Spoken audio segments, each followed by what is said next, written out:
Voy a empezar presentándome a mí mismo, quién soy y, por así decir, cuál es mi experiencia o cuál es mi campo de competencia. Mi nombre es Francisco Insa, estudié medicina antes de ir al Colegio Romano y luego hice la especialidad en psiquiatría. Justo al terminar la especialidad, en el último año me propusieron ir al Colegio Romano, así que, como todo el que va al Colegio Romano, dice muy bien, pues dejo las barcas, las redes, los libros, la psiquiatría y la consulta y me voy a lo que Dios quiera, y efectivamente me acabé ordenando y ahí vino un momento de cambio, porque me propusieron empezar a trabajar en la Universidad de la Santa Cruz, en el Departamento de Teología Moral y también en un centro de formación sacerdotal que da actividades extraacadémicas a los alumnos y a otros sacerdotes, de manera que al entrar a trabajar en la formación permanente, uno de los campos de más interés que encontraba en los alumnos de la universidad era aspectos psicológicos que sirviesen para la formación, tanto desde su propio punto de vista como para su labor pastoral. De manera que me dijeron, mira, ya que tienes esta preparación y existe este interés, ¿por qué no vas a la orilla del lago donde dejaste los libros y tus conocimientos, te reciclas un poquito y ofreces este servicio que sirve? Evidentemente, mutatis mutandis, lo que yo preparé para sacerdotes sirve también, no solo para numerarios, agregadas, supernumerarias, sino también para personas, pues, familias, etcétera, etcétera, de manera que lo que yo he intentado, o el enfoque que yo intento dar, hay distintas cosas, ¿no? Hay sacerdotes que se presentan como psicoterapeuta, como psicólogo. Yo no aspiro a tanto. Yo, dentro del doble papel que tengo de psiquiatra sacerdote, lo que voy a ofrecer es psicología aplicada a la formación cristiana. Es decir, qué conocimientos de psicología clínica experimental sirven a una persona, hombre, mujer, sacerdote, laico, casada, soltera, que se dedique a formar a otras, en cualquier ámbito. Su familia, en la labor apostólica, en un colegio, en la universidad, etc. El producto parece que ha gustado. Este es el primer evento que organizamos en la universidad, un curso para formadores de seminarios diocesanos, y a partir de ahí ese interés me ha dado también para dar ese mismo contenido en otros sitios. En Madrid, en Retamar, y luego empezaron ya las invitaciones fuera que me han permitido hacer turismo académico. La posibilidad de estar aquí en Granada me ha permitido conocer por fin la Capilla Real, que era una espina clavada que tenía, y cuando llegué el viernes por la tarde-noche, lo primero que fuimos es a visitarla. Pues bien, fuimos a Brasil, estuvimos algún curso en Italia, esto es en México, nuevamente en Italia, en Estados Unidos me invitaron también a alguna conferencia online, en Nigeria online también, y recientemente he estado en Toledo y también en este curso que muchas conoceréis de la Universidad Francisco de Vitoria. Fruto de estas clases han surgido también, tengo los textos, tengo el conocimiento, pues empezamos también a publicar. Y más o menos hemos tocado todos los palos, porque desde este primer libro que ofrecimos para sacerdotes, este es para adolescentes explicando castidad y afectividad, este dedicado a familia, escrito entre varios profesores de la universidad, y finalmente este otro libro que quizás alguna ya conozca, que salió en febrero del año pasado, en el cual he intentado todo el, diría, no todo, pero bueno, el curso completo de formación de la afectividad y la personalidad está en este libro. Lo cual, cuando me invitaron ahora a Granada, me ha producido una duda. ¿Cómo organizo el curso? Leo el libro, por así decir, pero entonces hay algunas que quizás ya la haya leído y por lo tanto le va a aportar poco. Y por otro lado, digo, cualquiera puede, se hace con el libro, lo lee y ya está. Vamos entonces a intentar otra cosa, que es aplicar el libro a lo que necesita una numeraria, agregada, supernumeraria celadora, es decir, persona que se dedica a la formación, adaptado por tanto esos contenidos a lo que nosotros necesitamos también y a la dinámica y las peculiaridades propias también de nuestra familia. Por lo tanto, muchas cosas va a quedar fatal, ya lo sé, pero voy a decir, esto está publicado en el libro, por lo tanto, quien quiera que se lo lea, y quien no le interese tanto el contenido, pues ya está, se ahorra el mal rato. ¿Qué hacemos entonces aquí? Pues vamos a intentar desarrollar el punto 8, tan comentado, de la Carta del Padre después del Congreso General Electivo. Este párrafo me parece genial, hasta el punto de que lo pongo cuando doy clases también a personas que no son de casa y lo valoran, porque dicen, efectivamente, sintetiza muy bien el objetivo de la formación. El Padre nos invita aquí a poner a Jesucristo en el centro de nuestra vida. Entre corchetes, el Padre explica qué significa poner a Jesucristo en el centro de nuestra vida y luego profundiza un poquito más. No es solamente ayudar a la gente a rezar. Ese dar formación, esa labor apostólica, implica llegar a la persona en su integridad. Inteligencia, voluntad, corazón, relaciones, libertad interior, alimentar la confianza en la gracia y ese equilibrio que hay que tener entre el sentimentalismo, el voluntarismo, el intelectualismo, que se ha visto después, se ha salido en otros textos, que es otro riesgo también que hay, y la frase final me parece genial, exponer el ideal de vida cristiana, ideal alto, la excelencia. La congregación para la causa de los santos todavía no ha quitado como exigencia para la beatificación las virtudes heroicas. Eso sigue todavía. El plano inclinado, el ir poquito a poco, el adaptarse a los tiempos, pero siempre las virtudes heroicas. Hay que exponerlo y hay que apuntar alto y hay que poner metas exigentes para que la persona realmente se desarrolle de todo lo que pueda dar y crezca todo lo que puede crecer. Pero sin confundirlo con el perfeccionismo, enseñando a esa persona a convivir con sus propias limitaciones y con las limitaciones de los demás. De manera que la persona no se frustra al ver sus fracasos normales, ni se llena de ira y de inquietud al ver que las otras personas no responden. Centralidad de Jesucristo. Lo subrayo nuevamente porque voy a poner más el acento en la parte humana que en la parte sobrenatural. Nuestro padre decía, cuando los sacerdotes hablan de psicología se equivocan. Yo voy a hablar mucho de psicología, por lo tanto me equivoco y además muchas de las cosas que voy a decir es mi visión de la jugada. Algunas de vosotras estaréis de acuerdo, otras no estarán de acuerdo, tendremos un momento de diálogo también en las cuales estaré muy agradecido si decís también cosas, no solamente porque es una crítica, sino porque me ayuda a pisar terreno y me ayuda también a profundizar en mi propio razonamiento, pero hay cosas que evidentemente son más que discutibles. ¿Qué estamos haciendo aquí? Volvemos otra vez a la pregunta. Nos vamos a dedicar un domingo entero, mañana y tarde, a la formación profesional permanente de quienes se dedican a dirección de labores apostólicas o a la formación de otras personas, para mejorar nuestras capacidades de gobierno, de dirección de personas y de equipo. Vamos a partir de estas frases tan conocidas de Santo Tomás de Aquino: la gracia presupone la naturaleza, la gracia no suprime la naturaleza, sino que la perfecciona. Generalmente, cuando se cita a Santo Tomás en este contexto, se suele poner el acento en la gracia. Nosotros lo que vamos a hacer es poner el acento en la naturaleza. O sea, la gracia puede sanar, puede elevar la naturaleza, evidentemente sí, puede sanarla, evidentemente sí. Pero, esto ahora mismo no lo dice nadie, pero hace 30 años sí que se decía y mucho.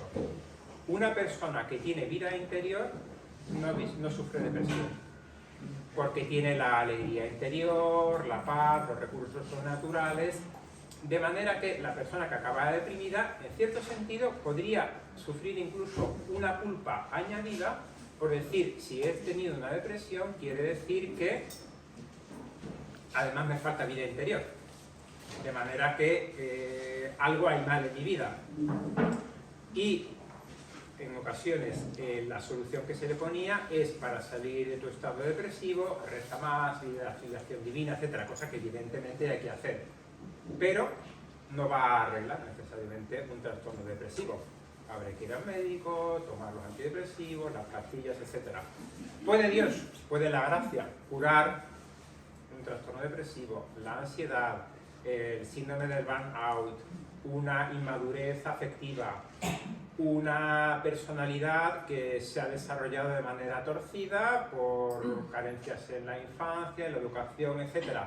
¿Puede curar la gracia? Evidentemente sí, porque la gracia puede curar también un cáncer de estómago, ¿no? Y los milagros de canonización lo incluyen, pero puede también no curar ni el cáncer de estómago ni la depresión.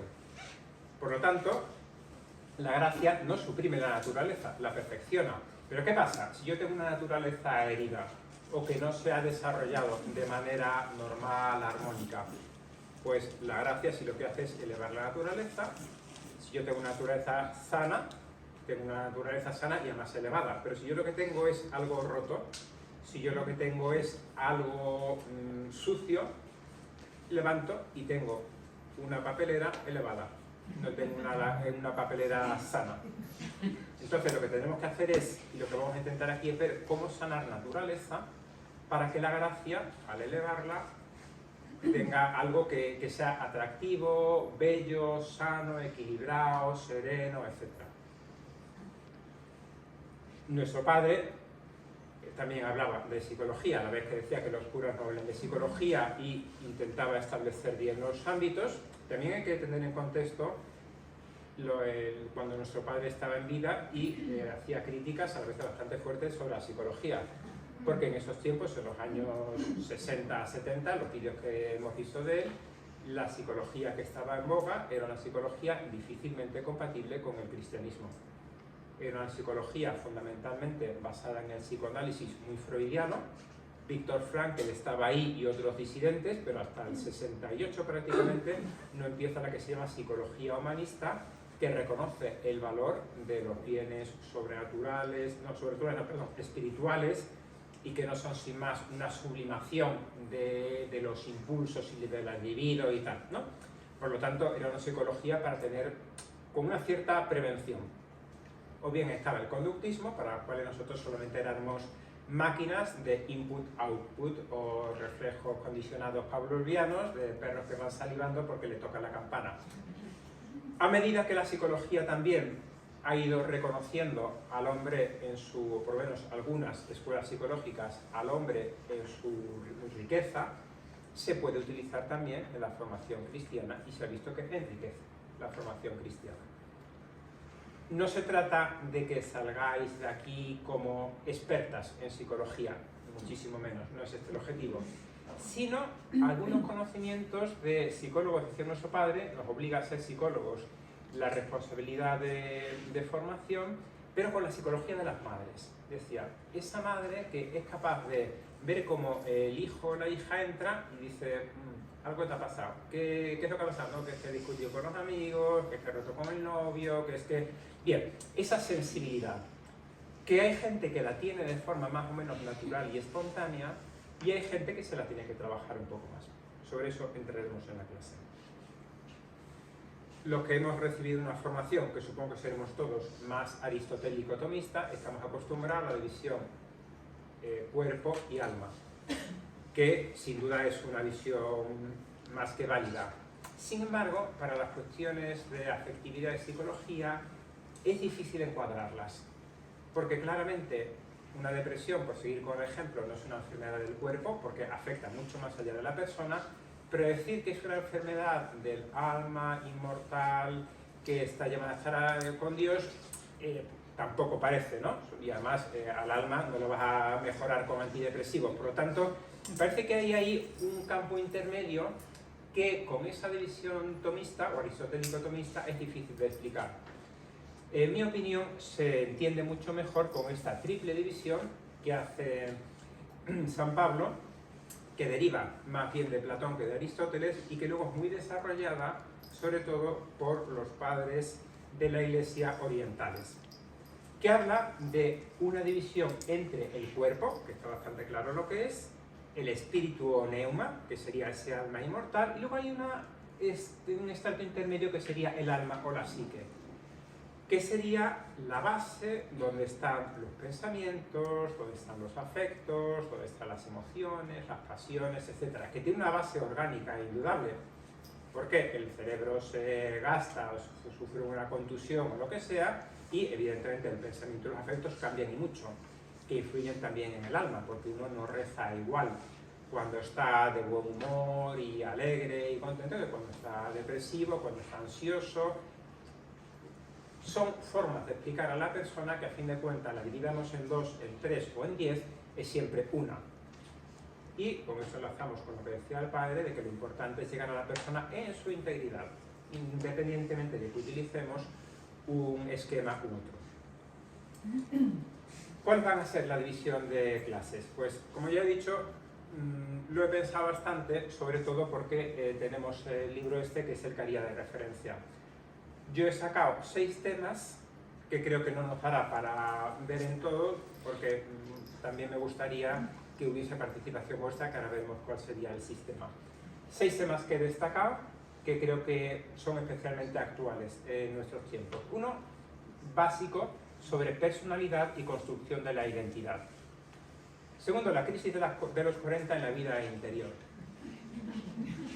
Claves para superar el conflicto generacional, la afectividad y su desarrollo, amistad y celibato, y un celibato psicológicamente sano. Como veréis, voy a tocar algunas de las ideas que el padre ha ido desarrollando en sus últimas cartas, porque ya hemos hablado de la carta que escribió al principio, la libertad irá saliendo de distintos sitios, implícitos e implícitos, pero además vamos a hablar de amistad y celibato, o sea, de amistad entre numerarias y agregadas, en nuestros centros y en los grupos, y vamos a hablar de identidad, la ultimísima carta que ha escrito el padre. Porque, bien, el padre escribe sus cosas y luego hay que irlas masticando. Yo, pensando y escribiendo y estudiando, más o menos he dado mi interpretación de algunas de las ideas que ya digo que pueden coincidir o no con las ideas que tengáis vosotras, pero me parece que pueden ayudar también a desarrollar. Vamos, por tanto, a comenzar con la primera de las clases. Mi intención sería, tenemos 3 horas esta tarde y 2 horas esta mañana y 2 horas y media por la tarde. Mi intención sería hablar más o menos en cada una de las clases 30-40 minutos para dejar un tiempo para que preguntéis y luego tener 10 minutos más o menos de intervalo, de descanso y empezar las siguientes clases y así hacer tanto por la mañana como por la tarde. Si nos alargamos con el diálogo final o si, como es más que probable, yo me alargue hablando, pues en ese caso hay algunas de las clases que son prescindibles porque están escritas, por lo tanto ya iremos diciendo, ¿no? Bien, empezamos. Personalidad. ¿Qué es la personalidad? Es un concepto difícil, sobre todo porque es un constructo, o sea, no es una cosa física que yo pueda definir. Podemos decir que es algo individual, algo que identifica y que distingue, o sea, la persona esta yo la conozco y esta es su forma de ser. Es suya, yo la reconozco y cuando actúa de una forma distinta prácticamente no la reconozco y la distingue de las demás. Ya sé que a una le tengo que dar los buenos días por la mañana porque si no lo echa de menos y a otra mejor no hablarle hasta decirle si quiere rezar el ángelus porque es un poco diésel y tarda en arrancar. Que una es más extrovertida y hay que dejarle que hable y la otra es más introvertida y lo que hay que hacer es echarle un poco de carnaza porque si no puede estar una semana entera sin abrir el pico en el centro. Bien, la distingue y en la medida en la que yo la conozca sabré tratarla de la manera en la que ella quiere y sabré también tirar si es necesario para sacar lo mejor que tiene. Es algo estable. No son momentos puntuales de pasiones en las que, sino que es su forma de actuar. Pero eso no quiere decir que vaya en contra de la libertad. No es algo que esté predeterminado. Una persona sana, y eso es importante porque hay personas que por enfermedades, trastornos de personalidad, etcétera, han perdido la libertad, como las personas que tienen adicciones también. Pero una persona sana, por muy impulsiva que sea, tiene el control, con más o menos esfuerzo, para decir, ahora mejor me voy a callar. La que es la reina de la fiesta, que allá donde va tiende a acaparar la atención porque es habladora, tiene donde gentes y tal, sabe que cuando llega a una fiesta de graduación de otra persona, bueno, aquí me tengo que callar porque es la fiesta de la otra, no le voy a quitar protagonismo. Por lo tanto, no es que se reprima, es que sabe poner en segundo plano aquello que le resulta espontáneo para vivir, nosotros diríamos la caridad o la educación o como lo queramos llamar. Por lo tanto, es algo estable, pero no me condiciona. En la medida también en la que yo tenga dominio sobre mí mismo, seré capaz de gestionar mis propios rasgos de personalidad. Cosa que es importante también, ¿no? Yo intento evitar el control, porque el control me da más la sensación de una persona que está en el cuadro de mandos y que está pendiente de todo, o bien la persona que está tensa para que nada se mueva. Yo prefiero gestión, dominio. El dominio es la persona que está encima en su trono, o viendo un poco por encima, y que va viendo cómo las cosas suceden, y que de vez en cuando se mueve un poco y da sensación de serenidad sobre todo, ¿no? Bien, se va a manifestar en las percepciones internas de mi mundo interior. Cada persona tiene su propio mundo interior y hay gente que es más consciente y gente que es menos consciente de ese mundo interior. Lo veremos a continuación cuando veamos los rasgos de personalidad. Hay personas que son muy conscientes de tener un mundo interior y personas a las que les cuesta mucho reconocer sus propios sentimientos y que interpretan de una u otra manera sus propias percepciones. Quien se levanta con un día gris pues se viene abajo, o quien se levanta con un día gris y dice venga, ánimo que mañana será otro día. Diálogo con el mundo interno. Percepciones externas, cómo dialogamos con aquellas cosas que me ocurren. Las relaciones son las principales reacciones con situaciones externas que tenemos. Con los propios pensamientos hay lo que los cognitivos llaman los pensamientos automáticos. Eso se desarrolla un poco en el libro, por lo tanto no voy a hablar, pero es muy interesante.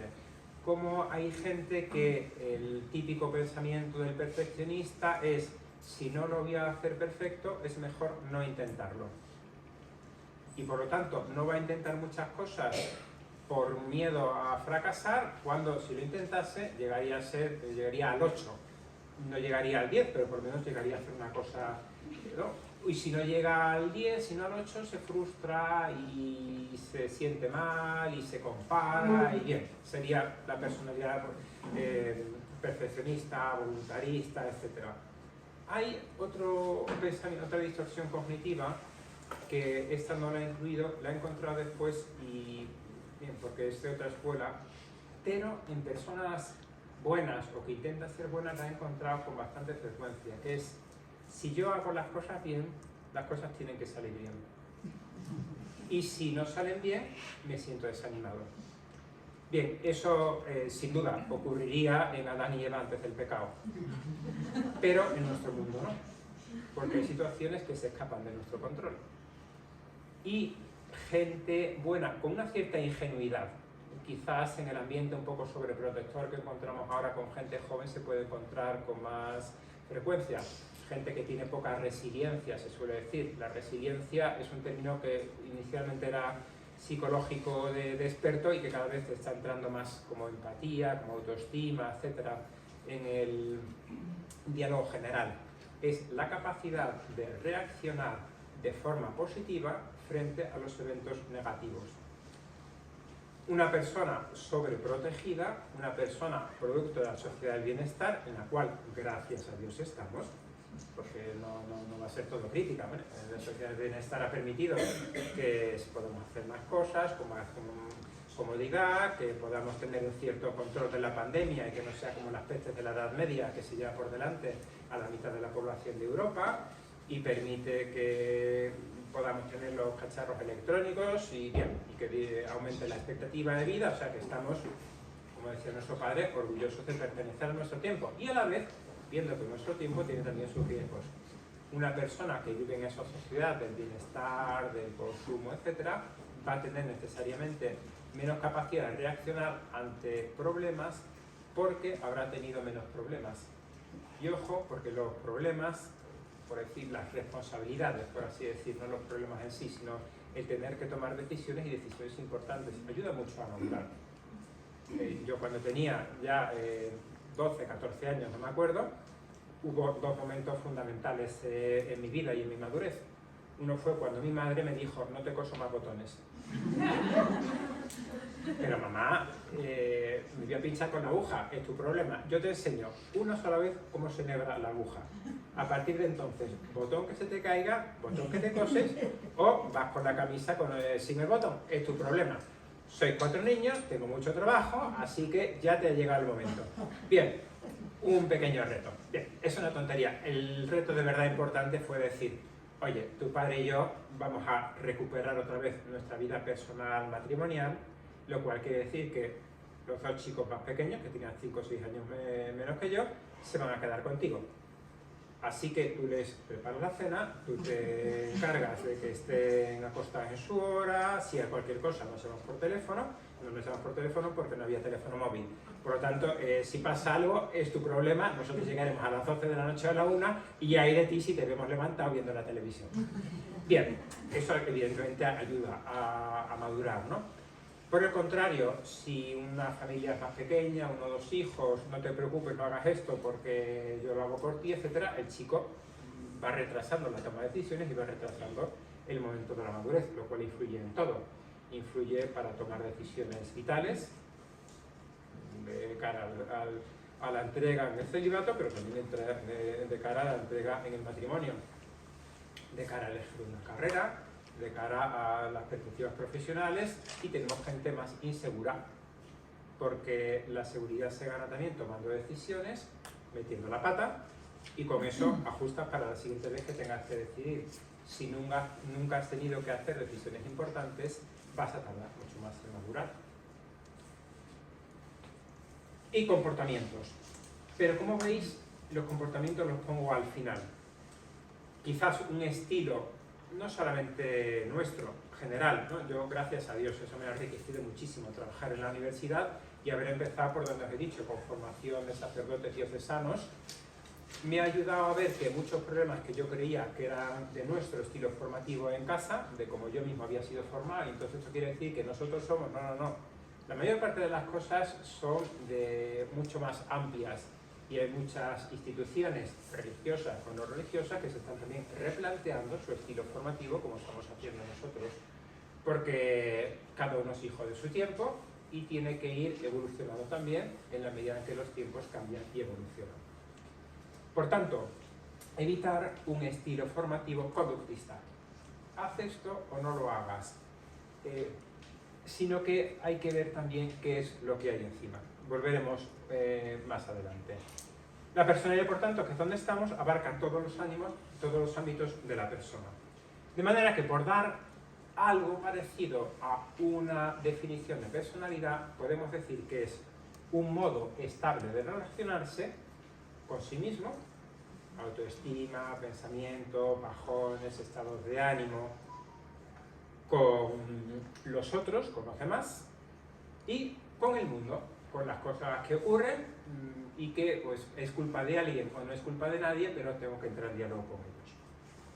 Decíamos entonces que hay que distinguir entre los pensamientos que suelen estar en la base, a veces el núcleo profundo de lo que nosotros vamos percibiendo, que nos producen emociones, y finalmente está la conducta. Así es como se va manifestando.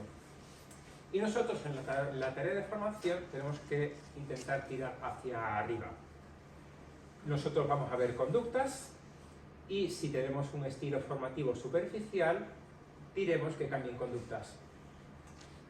Pero eso no es llegar a la profundidad de la persona. Vamos a imaginar, por ejemplo, a alguien que ha tenido una mala contestación a otra persona, ¿vale? Una pelea, no física, pero sí una discusión fuerte y acalorada.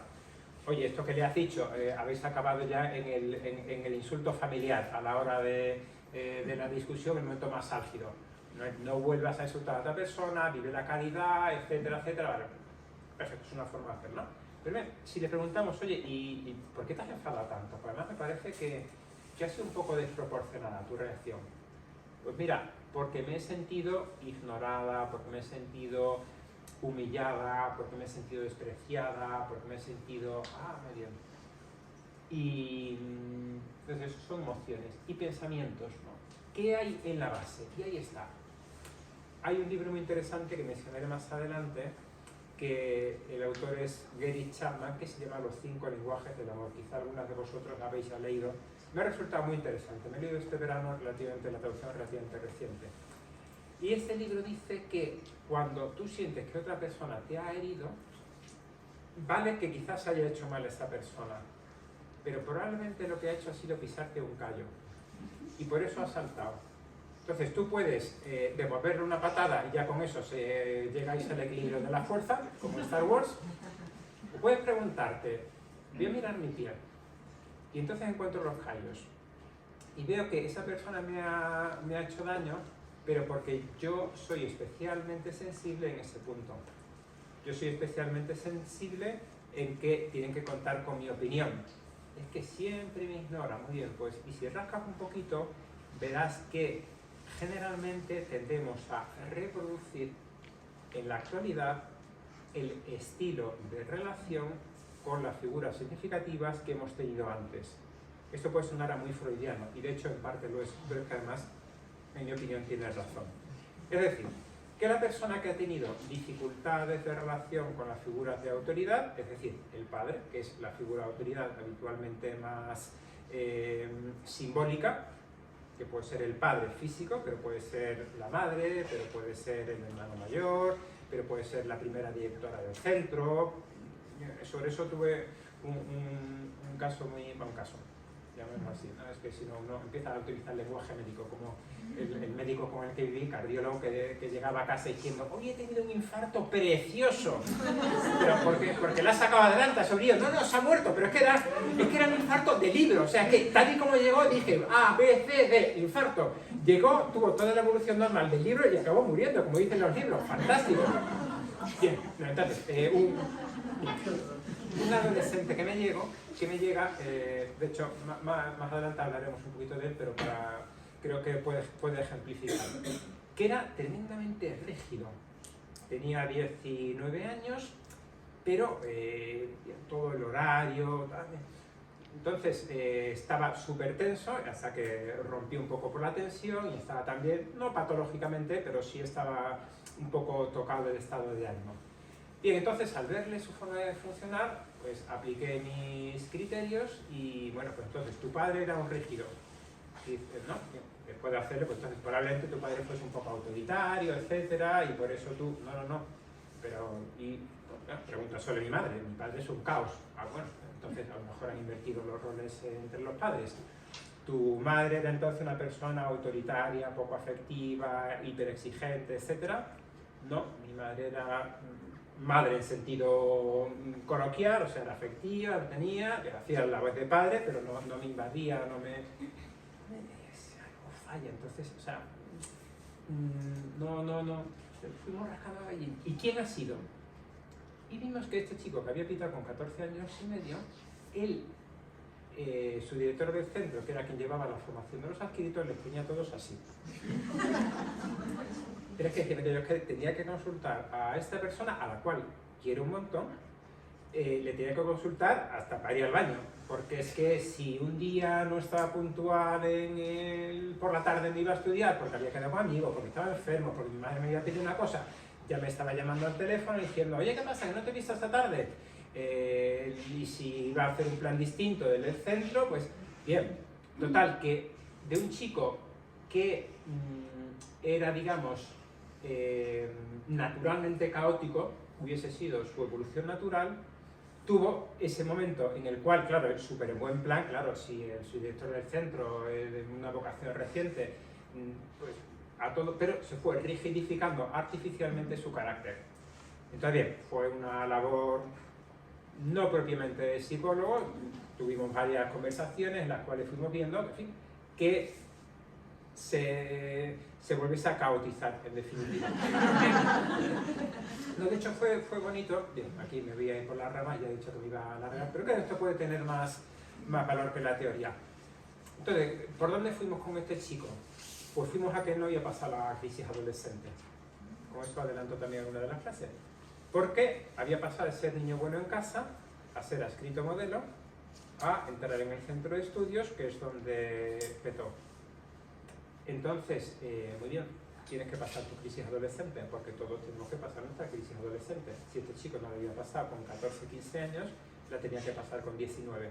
Y precisamente fue el director del centro de estudios el que me dijo que hablase con él, plan, dirección espiritual, formación humana, formación del carácter.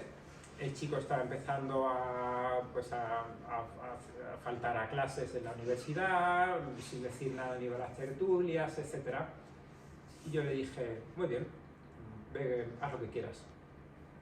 El director, fue muy bonito la historia, porque el director me llegó y me dijo, oye, me parece que ya que estás con él y estáis entrando en confianza, etc., dile que le viene bien cumplir con sus obligaciones. O sea, anímale a que vaya a clase, a que venga a las tertulias, a que esté participando en las cosas de la familia, etc., porque es lo mejor para él. Yo le dije, mira, si eso iría en contra de lo que yo tengo que decirle. O sea, eso iría en contra, me estaría contradiciendo a mí mismo, lo estoy diciendo, actúa en libertad y vamos a soltar carrete. Si yo le digo, actúa en libertad, pero cumple el horario del centro. Actúa en libertad, pasa la crisis adolescente, pero entra en veredad. No, ¿verdad? Suelta carrete, déjale que se equivoca, déjale que se revele, déjale que como buen adolescente explore límites, ¿verdad? ¿Qué hacen las adolescentes? Generalmente van viendo hasta dónde puede llegar, ¿no? En clase se ve muy bien, las que sois profesoras. ¿Hasta qué punto en clase la profesora permite que haya voces, comentarios, ruiditos, etcétera? Y de vez en cuando se pasa y uno le pega el martillazo y ya vuelve a dejar a su sitio, y entonces por eso las primeras días de clase son fundamentales y ahí te lo juegas todo, ¿verdad? Bien, pues con este adolescente dijimos, deja carrete. Entonces el director del centro me dijo, bueno, pero es que tiene que pasar la crisis adolescente. Y dije, sí, tiene que pasar la crisis adolescente. Las fases del ciclo vital, también hablaremos de la crisis de los 40, son necesarias todas. Hay que pasarlas con más o menos crisis o con más o menos daño o rebeldía, pero hay que pasarlas. Y él me dijo, oye, pues yo no pasé una crisis adolescente. Y me dijo, yo con mis padres me llevaba siempre bien, no tuvo discusiones, luego pité, tampoco tuve problemas en el centro. Es cierto que mis padres no entendían mi vocación y que me pusieron pegas y que yo pues seguí. ¿No te parece que a lo mejor tu crisis adolescente, tu rebeldía contra los padres, pudo estar quizás, esto es una hipótesis de trabajo, canalizada a través de la vocación? Es decir, que tu explorar límites, negarte a estar en los carriles de tus padres, encontró una vía muy adecuada en viviendo bien tu vocación, de manera que fue una cosa lisa y muy engrasada, pero te rebelaste contra tus padres. Como hipótesis de trabajo funciona.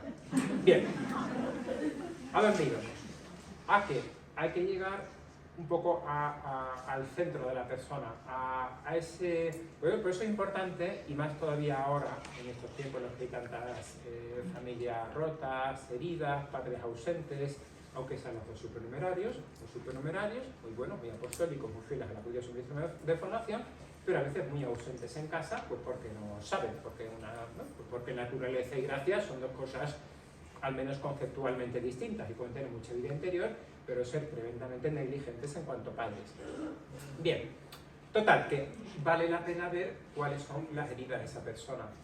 Para eso, este libro de Chapman, al que me refería, dice, pregúntate, cuando te sientas herida por otra persona, pregúntate cómo me hubiese gustado que hubiese actuado, cómo me hubiese sentido satisfecha. Esta persona me ha ignorado, ¿cómo me hubiese gustado? Me hubiese gustado que me dijese, te veo contenta, oye, que bien estás maquillada. Recuerdo una, bueno, no he dicho dentro de mi background, nos quedamos en que fui al colegio romano y me ordené. Después me quedé 9 años de sacerdote de grupo en el colegio romano.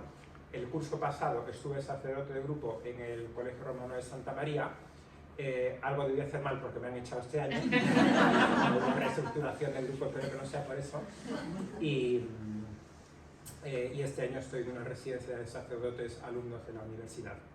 Total, Hubo una ocasión cuando estaba de prácticas apenas ordenado, me llega al confesionario y después en dirección espiritual me dice: le voy a contar una cosa, pero no se ría.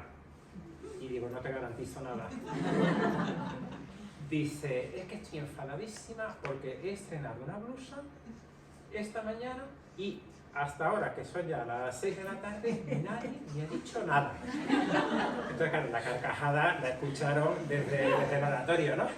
Y le dije que no se riese, yo no te prometí nada, ya confianza y tal, ¿no? Pero claro, ¿qué es lo que esta persona le diría? Le decía: es que yo vivo con gente y parece que somos extraños e indiferentes, como decía nuestro padre. O sea, yo necesito que me digan algo, que me valoricen, me siento bien. Entonces, ahí, perfecto, ya nos localiza, pues muchas veces justo esa es tu herida. O sea, muchas veces te ha faltado valorización a lo largo de tu vida, de manera que necesitas un plus, porque ese plus no eres capaz de dártelo yo, de dártelo tú. Es decir, hay gente que es capaz de darse la enhorabuena ante una labor bien hecha y fantástico, y hay gente que necesita que le apuntalen, como los edificios que son demasiado endebles, en forma de atención, de afecto, de gratificación, de palmaditas en la espalda. Por tanto, cuando yo tengo problemas en el centro, es posible, no lo niego, que pueda ser problema de las otras personas que son demasiado frías o que no están atentas. Pero si sé yo que tengo ese déficit, voy a relativizar bastante mis heridas, me va a ser más fácil perdonar y comprender a los demás, y me va a ser más fácil intentar poner el arreglo desde mi punto de vista, desde mejorar yo como persona, desde completar esos pequeños huecos o vacíos que tengo en mi vida. ¿Se puede hacer esto en la charla fraterna, en la tarea de formación, etcétera? Pues mira, hay gente que lo hace bien con naturalidad y hay gente que no. Y hay gente que tiene sensibilidad y gente, bueno, pues habrá que intentar poner a cada persona, y eso es difícil, ¿no? Esto es el principio de curso, vamos a pensar la distribución de las charlas fraternas. Bien, ¿qué tipo de persona, qué perfil le viene bien a cada una? Y hay gente que le viene bien una, gente que como cualquiera, etc. Bien, seguimos adelante. Se suele distinguir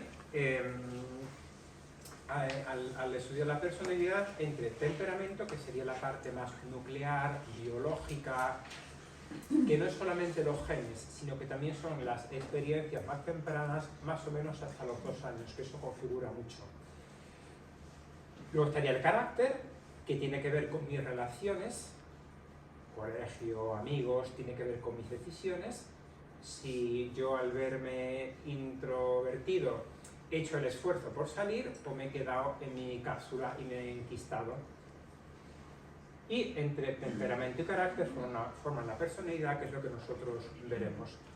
¿Se puede luchar contra el temperamento? Se puede mejorar y se puede parchear, pero uno tiene que saber que si naturalmente es introvertido, como el chico este que dijimos naturalmente era caótico, el cambiar radicalmente no es realista. Lo que habrá que hacer es sacar lo mejor que tengo desde mi propia forma de actuar. Para eso nos puede ayudar el dividir la personalidad en los rasgos de personalidad, como se hacía con las ranitas, por lo menos cuando yo era. Esto no se puede hacer porque esto es maltrato animal y por lo tanto va contra la autoestima y todo eso, ¿no? Pero yo como no salí en sexto de primaria la anatomía, pues dormimos la ranita con cloroformo y veíamos incluso el corazón latiendo. Era una clase de anatomía perfecta y me parece bastante adecuada para niños de 11 años. Bien, total, que algo así se puede hacer en la personalidad, diseccionando en lo que se llaman rasgos, unidades funcionales. Para ejemplificarlo, esto es el jueves, porque hice la diapositiva el viernes porque me pareció Don Kiko soy yo, mi nombre de guerra.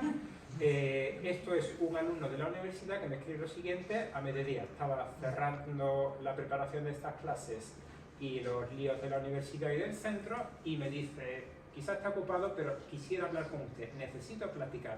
Quizá me pueda ayudar. Oh, Dios mío, esto puede ser que está a punto de tirarse por la ventana o puede ser que vete tú a saber qué. Por tanto, un minuto después está la respuesta, llámame cuando quieras y ya me has tenido una conversación. caso es que el chico este, sacerdote con pocos años, cuando hablamos ya por la tarde, me dice, mira, no sé si necesito hablar con mi director espiritual, que lo tengo, ya he hablado con él, pero no he conseguido arreglar estas cosas en las últimas conversaciones que he tenido, si necesito un tutoring, coaching, mentoring o lo que sea, si necesito un psiquiatra, un psicólogo o un exorcista. Pero yo estoy muy mal porque me encuentro a disgusto en los 3 meses que llevo en Roma, no estoy bien, contento, veo que la gente está suelta y van a decir, yo ni consigo hacer amigos, me agobio con los trabajos de la universidad. Entonces, el motivo de la alarma es porque en las últimas semanas me estoy diciendo, le digo a mi obispo y me vuelvo. Pero es que además estoy diciendo, oye, y si yo sacerdote pocos años, a lo mejor el problema es mi sacerdocio. Entonces yo he dicho, para, y vamos a intentar las cosas, ¿no? Bien. Entonces, ¿cuál es el problema del chico? Que a su vez me parece que era bastante, él mismo había enfocado bastante bien el tema, porque decía, si yo me doy cuenta que la universidad no es para tanto, es exigente más o menos, sí, pero en fin, llego a los resultados, etcétera. Pero es como siempre un afán de dar más y de tener que cumplir, de qué pasa si fracaso, etcétera, etcétera, que sirvió llevarle a estos 5 grandes bloques de carácter. Lo que los americanos han llamado el Big Five, los 5 grandes rasgos de personalidad, que se conocen con el acrónimo de OCEAN, porque tienen estos, ¿no? Apertura al cambio, responsabilidad, extroversión, cordialidad, neuroticismo, que yo he ejemplificado, la franja verde es mía original, en estos 2 extremos. Estos serían 5 bloques que son independientes entre sí y que tienen rasgos que dependen de ellos, que por así decir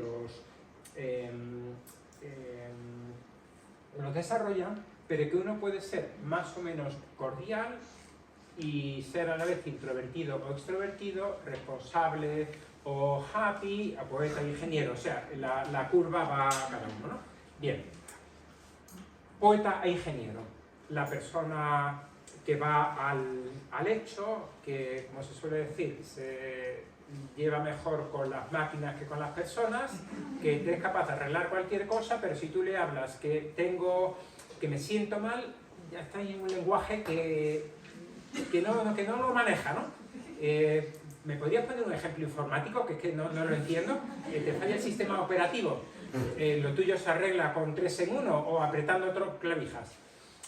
El ingeniero. El poeta, por el contrario, es el que es emociones y es capaz de describir muy bien sus estados de ánimo, etc. Aquí vemos las características. Todo esto se desarrolla un capítulo completo del libro, pero me parece que era importante verlo ahora como base del resto de las clases. A los ingenieros yo les recomiendo ver, sobre todo cuando no son capaces de leer sus propios sentimientos, que ocurren como el boxeador. ¿Sabéis el chiste del boxeador? El de ánimo que no te ha tocado. No, alguna no. Bueno, pues el combate de boxeo, entonces, el primer asalto, llega el tipo y le recibe una mansalva de palos, que tal, total, llega, toca la campana, llega, ánimo que no te ha tocado, le la toalla, le quita un poco el sudor, otra vez recibe, ya le quita un poco también la sangre de la ceja, tercer asalto, ya el tipo está viendo estrellitas, y oye, venga, ánimo que no te ha tocado para adelante, y que vigilen al árbitro que alguien me está pegando una paliza. Porque eso le pasa un poco al ingeniero, ¿no?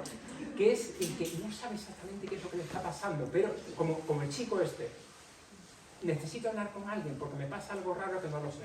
A este tipo de gente les recomiendo ver Inside Out, la película de Pixar. Entonces, si entiende que él tiene dentro esos 5 muñequitos de tristeza, asco, miedo, rabia, dialogando, peleándose a veces entre sí a ver quién tiene el control de tu vida, le ayuda a poner nombre a lo que me pasa. Entonces, cuando este chico dice, a ti lo que te pasa es que eres un perfeccionista, léete el libro de Javier Slater, Ser felices sin ser perfectos, que yo lo recomendaba mucho porque ha ayudado mucho a gente de casa. Bien, seguimos, segundo bloque. El concienzudo contra el happy. O sea, el hiperresponsable, voluntarista, perfeccionista, rígido, etc., contra el happy que le da todo igual. De vez en cuando me han preguntado, ¿no te parece que en casa tenemos una densidad de voluntaristas, de hiperresponsables o concienzudos demasiado alta? Y yo digo, evidentemente sí. No sí, sino evidentemente sí. Como en todas las instituciones de la Iglesia y como en todas las instituciones civiles que quieren excelencia y sacar lo mejor de la gente. Eso, claro, el happy ante eso, el que le da igual todo, no se apunta o no dura. El responsable sí, porque tira de fuerza de voluntad. El problema, y ahí está la buena labor de formación, es cuando nos apoyamos demasiado en los rasgos voluntaristas de la persona y no sabemos ayudarle a descansar. No sabemos decir, aquí para. Porque si sigues en esta dirección te vas a romper. Porque la persona hiperresponsable, hiperexigente, no es capaz de decir necesito un descanso. No es capaz de decir, se siente culpable cuando descansa, estoy perdiendo el tiempo. O el descanso es una cosa que, un intervalo lo más breve posible entre un trabajo y el otro, y por tanto no disfruta. Y no digamos ya si encima es jefe, que no deja a los otros porque todos tienen que seguir un 2, un 2, un 2 al paso que yo les digo. Y si descansa, bien. Extrovertido e introvertido es más conocido, el afable contra el arisco. Todos estos rasgos tienen ventajas e inconvenientes. Porque el concienzudo es más responsable y más fiable, pero se tensa. El happy, por el contrario, es más caótico, pero a la vez no se me va a quemar. ¿El afable es mejor? Pues sí, porque tiene don de gente, sí, externamente parecerá más apostólico, pero le va a costar contristar. Le va a costar decir que no. Y si mis amigas se van a la discoteca o salen los viernes, no ya porque me apetece, sino ay, porque es que si no va a parecer que soy la rara, tada. Y cuando tiene que exigir y contristar y que corregir, le va a dar mucha pena. Ay, no voy a hacer la corrección fraterna porque la pobre lo va a pasar mal. Lo vas a pasar mal tú, no te engañes, estás pensando en ti, no estás pensando en la otra. Bien, pues sí. No es que si exijo demasiado a la pobre, a ver si... Bien, hay que pensar en la persona, no pensar en una misma, ¿no? Y en las ganas que tiene la farmacia de mejorar.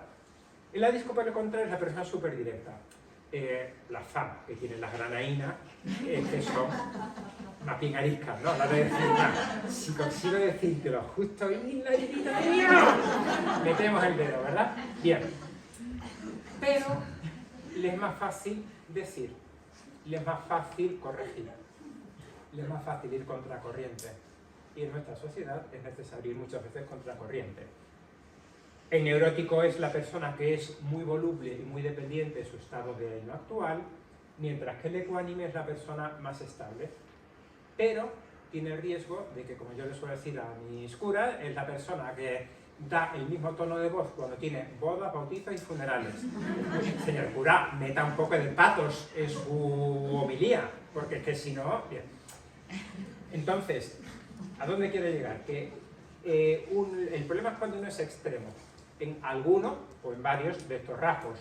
No es que haya el medio y virtud, no quiere decir que haya que ser 50%. Claramente, es mejor ser un poquito más ingeniero que poeta, al menos en nuestra sociedad hiperexigente, pero sin renunciar a todo lo que tiene el poeta. Un poco más concienzudo, un poco más extrovertido, un poco más afable y un poco más ecuánime. ¿Qué puedo hacer si yo veo que estoy más o menos en un extremo?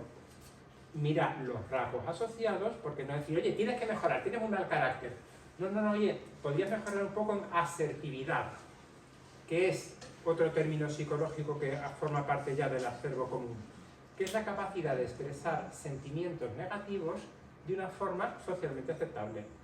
O sea, de decir no, sí que la otra persona se sienta herida, de decir esto me ha sentado mal, esto a nuestra gente también de vez en cuando, los que son muy poquita cosa, muy humildicos y muy... la cólera del manso, que se llama, ¿no? Oye, este enfado que has tenido es desproporcionado porque te han llamado, es que siempre me llaman por el mote. Bueno, pero si es que tú eres conocida así, pero es que no me gusta. ¿Y por qué no lo dices?